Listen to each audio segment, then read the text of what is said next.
जय हिंद प्यारे साथियों, एक बार फिर से आप सभी के लिए लेकर आ चुका हूं मैं सीआरपीएफ ट्रेडमैन एग्जाम 2023 के लिए जीके जीएस के मोस्ट इंपोर्टेंट क्वेश्चनों की एक नई वीडियो। दोस्तों आज की वीडियो में भी हम जीके जीएस के मोस्ट इंपोर्टेंट क्वेश्चनों को कवर करने वाले हैं जो आपको एग्जाम में देखने को मिलेंगे। परीक्षा की इस अंतिम लड़ाई में केवल हमें मोस्ट इंपोर्टेंट क्वेश्चनों को ही कवर करना है ताकि हम एग्जाम में ज़्यादा से ज़्यादा क्वेश्चन अटेम्प्ट कर पाएँ बिना किसी गलती के। तो चलिए दोस्तों आज की वीडियो की शुरुआत करता हूं बिना किसी देरी के। लेकिन उससे पहले यदि आप चैनल पर नए हो तो सब्सक्राइब करके नोटिफिकेशन बेल को ऑल पर सेट कर लीजिएगा, जिससे दोस्तों सीआरपीएफ ट्रेडमैन से रिलेटेड कोई भी वीडियो अपने चैनल पर आती है तो सबसे पहले आपको नोटिफिकेशन मिल जाए। तो चलिए दोस्तों आज की वीडियो की शुरुआत करता हूँ। दोस्तों आज की वीडियो में मैं टॉप 25 क्वेश्चन आप सभी के लिए लेकर आया हूं और टारगेट दोस्तों आज की वीडियो का मैं 20 क्वेश्चनों का रखने वाला हूं।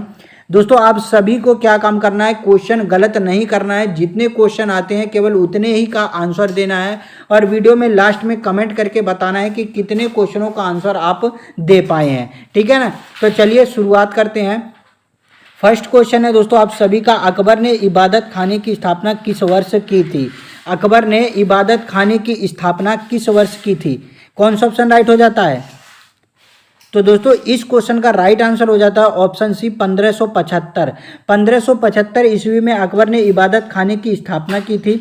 इबादत खाने की बात करूं तो पूजा का घर, दोस्तों एक पूजा का घर जैसे इसने बनवाया था, वहां पर बैठ के मीटिंग होती थी और ये बात की जाती थी कि कहां पर कौन सा मंदिर बनवाना है या मस्जिद बनवाना है, यानी पूजा से रिलेटेड जो कुछ भी बातें होती थी वो सभी दोस्तों इबादत खाने में ही होती थी, ठीक है। और यदि मैं बात करूं कि इबादत खाने का निर्माण इसने कहाँ करवाया था तो आपको याद रख लेना है फतेहपुर सीकरी। कहाँ पर दोस्तों? फतेहपुर सीकरी में दोस्तों इसने इबादत खाने का निर्माण करवाया था, ये भी आपको याद रख लेना है। चलिए नेक्स्ट देखते हैं। अगला क्वेश्चन है, ग्राम पंचायतों का संगठन भारतीय संविधान के किस अनुच्छेद में वर्णित है? मोस्ट इंपोर्टेंट क्वेश्चन है दोस्तों, हर एग्जाम में ये क्वेश्चन देखने को मिलता है। ग्राम पंचायतों का संगठन, कौन सा ऑप्शन राइट हो जाता है? तो दोस्तों इस क्वेश्चन का राइट आंसर ऑप्शन ये हो जाता है आर्टिकल 40, अनुच्छेद 40 में दोस्तों ग्राम पंचायतों के संगठन की बात की गई है हमारे संविधान में। याद रख लीजिएगा, मोस्ट इंपोर्टेंट करके नोट डाउन जरूर से कर लीजिएगा क्योंकि इस तरीके के क्वेश्चन एग्जाम में ज़्यादातर देखने को मिलते हैं, ठीक है। यदि दोस्तों मैं बात करूं आर्टिकल 48 की, अनुच्छेद 48 की, तो याद रख लीजिएगा कृषि और पशुपालन का संगठन दोस्तों अनुच्छेद 48 में बताया गया है। यदि बात करूं मैं दोस्तों आप सभी से अनुच्छेद 52 की, तो राष्ट्रपति के पद का जो प्रावधान है यानी भारत का एक राष्ट्रपति होना चाहिए, उसकी बात दोस्तों आर्टिकल 52 में बताई गई है। 51 की बात करूं तो अंतर्राष्ट्रीय शांति और सुरक्षा को बढ़ावा देना, किसको? अंतर्राष्ट्रीय शांति और सुरक्षा को बढ़ावा देना आर्टिकल 51 में बताया गया है, याद रख लीजिएगा। चलिए नेक्स्ट देखते हैं। अगला क्वेश्चन है, प्राक्कलन समिति में लोकसभा के कुल कितने सदस्य होते हैं? प्राक्कलन समिति, कौन सा ऑप्शन राइट हो जाता है? दोस्तों क्वेश्चन का आंसर आपको गलत नहीं देना है, जितने क्वेश्चन आते केवल उतने का ही आंसर दीजिएगा और वीडियो में लास्ट में जरूर से कमेंट करके बताइएगा तब कितने क्वेश्चन आप सही कर पाए हैं, ठीक है। तो प्राक्कलन समिति की बात करूं तो ऑप्शन सी आपका राइट हो जाता है। लोकसभा के 30 सदस्य दोस्तों प्राक्कलन समिति में होते हैं, याद रख लीजिएगा।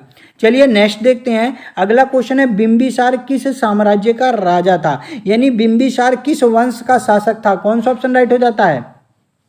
तो दोस्तों इस क्वेश्चन का राइट आंसर ऑप्शन सी हो जाएगा हर्यक वंश। बिंबिसार किस वंश का शासक था? हर्यक वंश का शासक था।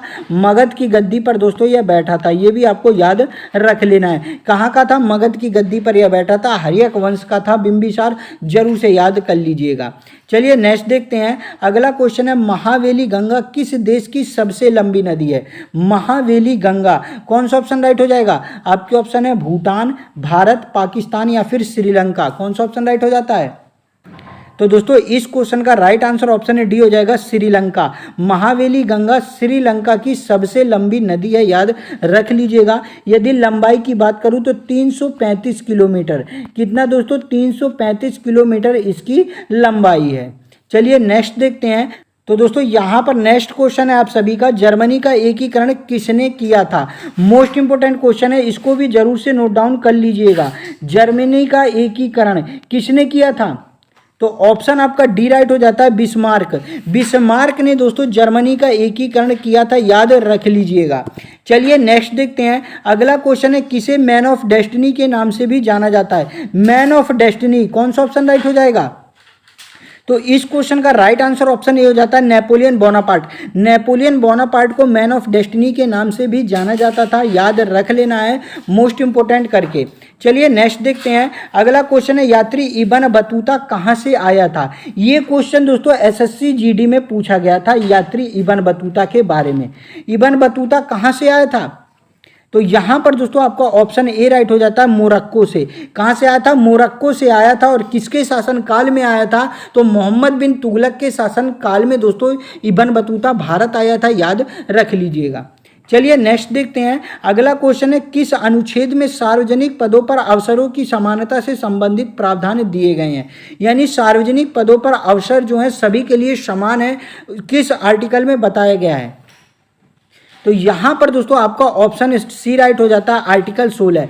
अनुच्छेद 16 में दोस्तों ये बात बताई गई है कि सार्वजनिक पदों पर अवसरों की समानता सभी के लिए है। यदि आर्टिकल 14 की बात करूं तो विधि के समक्ष समानता, यानी सभी के लिए नियम कानून समान रहेंगे। अनुच्छेद 15 की बात करूं तो धर्म जाति के आधार पर किसी से भेदभाव नहीं किया जाएगा। अनुच्छेद 17 की बात करूं तो अस्पृश्यता का अंत बताया गया है।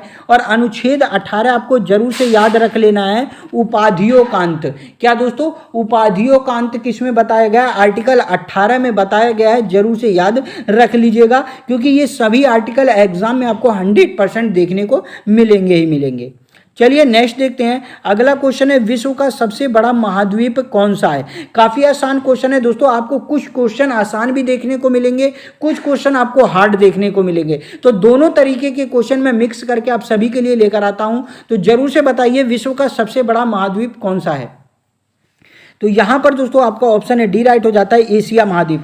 विश्व का सबसे बड़ा महाद्वीप कौन सा है, एशिया महाद्वीप है, आपको जरूर से याद रख लेना है। यदि दोस्तों वीडियो को आपने अभी तक लाइक नहीं किया है तो जरूर से लाइक कर दीजिए, अपने सभी फ्रेंड्स में शेयर कर दीजिए और चैनल पर नए हो तो सब्सक्राइब करके नोटिफिकेशन बेल को जरूर से ऑल पर सेट कर लीजिएगा क्योंकि आप सभी के लिए दोस्तों डेली मोस्ट इंपोर्टेंट क्वेश्चनों की वीडियो अपने चैनल पर मैं लाता रहता हूं। तो जरूर से चैनल को सब्सक्राइब कर लीजिएगा। और यदि दोस्तों आपने अभी तक हमारे टेलीग्राम चैनल को ज्वाइन नहीं किया है तो टेलीग्राम चैनल को जरूर से ज्वाइन कर लीजिएगा क्योंकि हर वीडियो की पीडीएफ नोट्स आप सभी के लिए टेलीग्राम चैनल पर प्रोवाइड करा देता हूं। तो टेलीग्राम चैनल की लिंक मैंने वीडियो के डिस्क्रिप्शन में दे दिया, वहां से आप आसानी से टेलीग्राम चैनल को ज्वाइन कर सकते हैं। और यदि दोस्तों आपको पर्सनली मुझसे कुछ पूछना है तो इंस्टाग्राम पेज को फॉलो कर लीजिएगा। चलिए नेक्स्ट क्वेश्चन देखते हैं। अगला क्वेश्चन है रेड क्लिफ रेखा का निर्धारण कब किया गया था। रेड क्लिफ रेखा का निर्धारण कौन सा ऑप्शन राइट हो जाता है, तो यहां पर दोस्तों आपका ऑप्शन डी राइट हो जाता है। याद रख लीजिएगा 17 अगस्त 1947। कब दोस्तों, 17 अगस्त 1947 ईस्वी को रेड क्लिफ रेखा का निर्धारण किया गया था।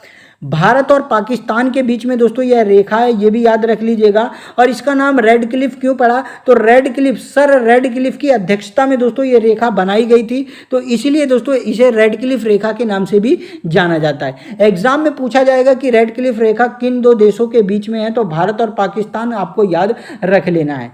चलिए नेक्स्ट क्वेश्चन देखते हैं। अगला क्वेश्चन है किस नदी को बंगाल का शोक कहा जाता है। काफी आसान क्वेश्चन है और राइट आंसर ऑप्शन बी हो जाएगा दामोदर नदी। दामोदर नदी को बंगाल का शोक कहा जाता है। कोसी नदी को किसका शोक कहा जाता है दोस्तों, बिहार का। बिहार का शोक किस नदी को कहा जाता है, कोसी नदी को कहा जाता है, ये भी आपको याद रख लेना है।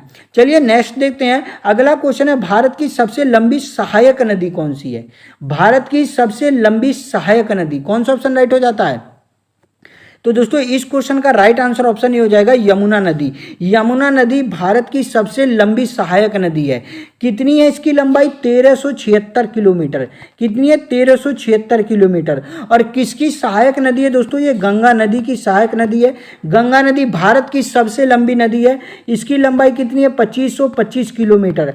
कहीं पर दोस्तों आपको 2525 देखने को मिलेगा, कहीं 2510 भी देखने को मिलेगा।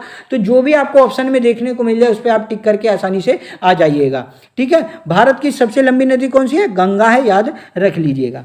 चलिए नेक्स्ट देखते हैं। अगला क्वेश्चन है अब्रक उत्पादन करने वाला भारत का सबसे बड़ा राज्य कौन सा है। अब्रक उत्पादन करने वाला सबसे बड़ा राज्य भारत का कौन सा ऑप्शन राइट हो जाता है, तो दोस्तों इस क्वेश्चन का राइट आंसर हो जाएगा आपका ऑप्शन सी आंध्र प्रदेश।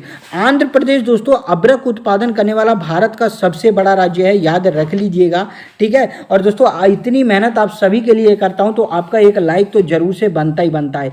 एक लाइक जरूर से वीडियो को कर दीजिएगा और जितने भी आपके फ्रेंड्स सीआरपीएफ ट्रेडमैन की तैयारी कर रहे हैं उनको वीडियो शेयर जरूर से कर दीजिएगा।